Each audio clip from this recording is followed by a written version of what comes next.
Hi விவோஸ், இன்னைக்கு வந்து நம்ம என்ன பார்க்க போகிறோம் அப்படின்னா பாக்யலட்சுமி சீரியலோட ப்ரோமோ பற்றி தான் இந்த வீடியோவில் போய் பார்க்க போகிறோம். வாங்க பார்க்கலாம். பாக்யலட்சுமி சீரியலில் பார்த்தீங்கன்னா நாளைக்கு எபிசோடில் என்ன நடக்க போகுது அப்படின்னு பார்த்துக்கிட்டிங்கன்னா, என்னுடைய ஈஸ்வரி ரெஸ்டாரண்ட் பெயரை மாற்றுறதுக்கு எனக்கு முழு சம்மதம்னு சொல்லி பாக்கியா வந்து தன்னுடைய சம்மதிக்கிட்ட வந்து டாக்குமெண்ட்டில் கையெழுத்து போட்டு கொடுக்குறாங்க.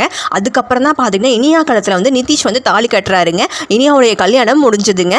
அந்த டாக்குமெண்ட்ஸில் பார்த்தீங்கன்னா இனியாவுக்கு வந்து அந்த ரெஸ்டாரண்ட்டை வந்து கிஃப்ட்டை எழுதி கொடுத்துட்டு அப்படின்னு சொல்லி எழுதி வாங்கியிருப்பாங்க போல். அந்த விஷயம் வந்து பாக்கியாவுக்கு தெரிஞ்சது. அந்த ரெஸ்டாரண்ட்டுக்கு இனிமேல் வந்து எஸ்எஸ் குரூப்பில் தான் வந்து ஃபங்க்ஷன் நடக்க போகுது அப்படின்னு வந்து பாக்கியோட சம்மதி வந்து பாக்கியா கிட்ட சொல்கிறாங்க. உடனே வந்து பாக்கியா வந்து வீட்டில் எல்லாருக்கிட்டையும் அந்த விஷயத்த சொல்கிறாங்க. நான் கஷ்டப்பட்ட உருவாக்கின என் ரெஸ்டாரண்ட்டுக்கு வந்து எனக்கும் எந்த சம்மந்தமும் இல்லைன்னு ஆயிடுச்சு. இனி நான் என்ன பண்ண போகிறேன் அப்படின்னு ரொம்பவே எமோஷனலாக கோபிக்கிட்ட பேசுகிறாங்க பாக்கியா வந்து இந்த சூழ்ச்சியில் விழுந்ததுனால பாக்கியா வந்து இந்த புதிய சவாலை எப்படி எடுத்துக்கிட்டு தன்னுடைய ரெஸ்டாரண்ட்டை மீட் எடுக்க போகிறாங்கன்னு தெரியல.